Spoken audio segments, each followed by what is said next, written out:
गई है और अल्हम्दुलिल्लाह लोगों ने वो वीडियो काफ़ी पसंद भी की है। आज के वीडियो में हैज़ के मसले पर चंद अहम सवालों के जवाब दिए जाएंगे।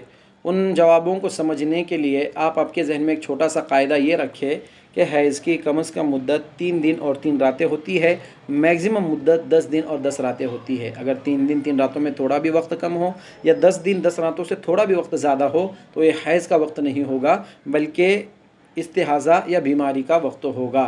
क्योंकि क़ायदा ये है कि हैज़ कम से कम 3 दिन 3 रातों का होता है, मैक्सिमम 10 दिन 10 रातों का होता है।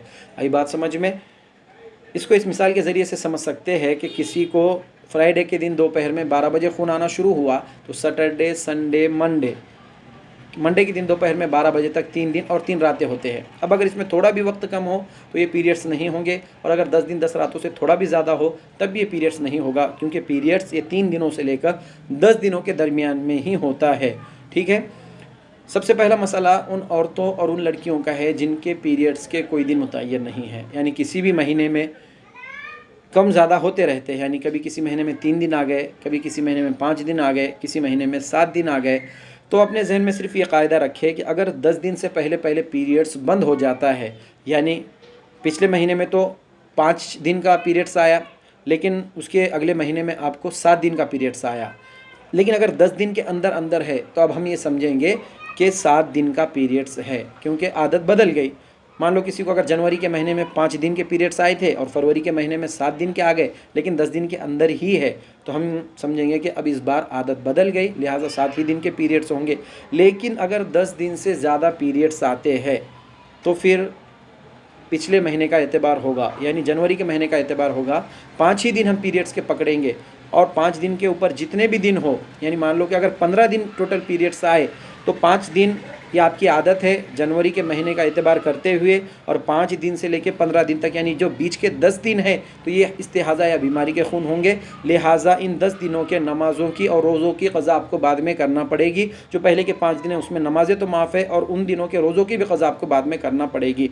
ठीक इसी तरह से एक मसला और है कि वो औरतें और वो लड़कियाँ जिनके पीरियड्स के दिन तो तय है, यानी हर महीने उनको 5 दिन पीरियड्स आते हैं, लेकिन ऐसा हुआ कि जनवरी के महीने तक तो उन्हें 5 दिन के पीरियड्स आए, लेकिन फरवरी के महीने में 7 दिन पीरियड्स आ गए, और मार्च के महीने में उन्हें 12 दिन पीरियड्स आए। तो अभी भी लास्ट ही महीने का एतबार होगा, यानी फरवरी के महीने का एतबार होगा। अभी तक आदत जनवरी के महीने तक अगर आपकी आदत 5 दिन की थी तो 5 दिन का एतबार नहीं होगा, बल्कि मार्च से पहले वाले महीने, जिस महीने में आपको 7 दिन पीरियड्स आए, लास्ट महीने का एतबार होगा, फरवरी के महीने का एतबार होगा।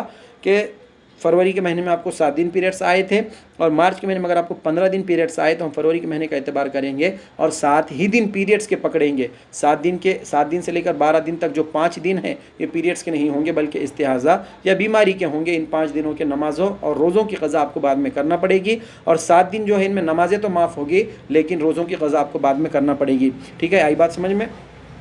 तीसरा मसला वो औरतों और उन लड़कियों का है जो अपने 10 दिन और 10 रातें मुकम्मल कर ले। हम रोज़ों की मिसाल के ज़रिए से समझेंगे कि वो औरतें और वो लड़कियां जो 10 दिन और 10 रातें अपने पीरियड्स के मुकम्मल कर ले, वो हैज़ के 10 दिन और 10 रातें मुकम्मल कर ले, और ऐसे वक्त में पाक हो कि उनके पास सिर्फ अल्लाह अकबर कहने जितना वक्त है, यानी गुस्ल करने जितना वक्त नहीं, सिर्फ अल्लाह अकबर कहने जितना वक्त है, लेकिन उन्होंने 10 दिन और 10 रातें मुकम्मल कर ली, तो फिर उनके ऊपर उस दिन का रोज़ा रखना और नमाज़ पढ़ना वहाँ से शुरू हो जाएगा, लाजिम हो जाएगा। बाद में गुस्ल कर ले, रोज़े की नीयत कर ले और रोज़ा रख ले, उस दिन से रोज़ा रखना लाजिम और ज़रूरी होगा। लेकिन वो औरतें और वो लड़कियाँ जो 10 दिन से पहले पाक हो और उन्हें गुस्ल करने जितना वक्त मिला, यानी अगर वो जल्दी जल्दी गुस्ल कर ले तो उनका गुस्ल आसानी से हो जाएगा। अगर उन्हें इतना वक्त मिलता है तो उन औरतों के ऊपर भी उस दिन का रोज़ा रखना लाजिम और ज़रूरी होगा। हाँ, लेकिन वो औरतें और वो लड़कियां जो 10 दिन से पहले तो पाक होती है, लेकिन उनके पास गुस्ल करने जितना भी उन्हें वक्त नहीं मिलता, यानी अगर वो जल्दी जल्दी गुस्ल करना चाहे लेकिन वो गुस्ल नहीं कर सकती, उन्हें इतना भी वक्त नहीं मिलता, तो फिर उनके ऊपर उस दिन का रोज़ा रखना लाजिम और ज़रूरी नहीं होगा। यहाँ पर एक बात अच्छे तरीके से समझ लीजिए कि वो औरतें और वो लड़कियाँ जो 10 दिन 10 रातें मुकम्मल कर ले, अगर उन्हें सिर्फ अल्लाह अकबर कहने जितना भी वक्त मिलता है तो उन पर रोज़ा रखना लाजिम और ज़रूरी होगा। और वो औरतें और वो लड़कियाँ जो 10 दिन से पहले तो पाक होती है, लेकिन उन्हें जल्दी जल्दी गुस्ल करने जितना वक्त मिलता है तो उन पर भी उस दिन का रोज़ा रखना लाजिम और ज़रूरी होगा। लेकिन वो लड़कियाँ और वो औरतें जिन्हें जो 10 दिन से पहले तो पाक होती है, लेकिन उन्हें गुस्ल करने जितना भी वक्त नहीं मिलता, यानी अगर वो जल्दी जल्दी गुस्ल करना चाहे उन्हें उतना भी वक्त नहीं मिलता, तो उनके ऊपर पर उस दिन का रोज़ा रखना लाजिम और ज़रूरी नहीं होगा। उम्मीद करता हूँ कि चंद अहम मसाइल थे, आपके समझ में आ गए होंगे। मज़ीद तफ़सीलात के लिए आप हमें कमेंट कर सकते हैं और सवाब की नीयत से इस वीडियो को ज़रूर शेयर कर दीजिए। अस्सलामु अलैकुम वरहमतुल्लाहि वबरकातुहू।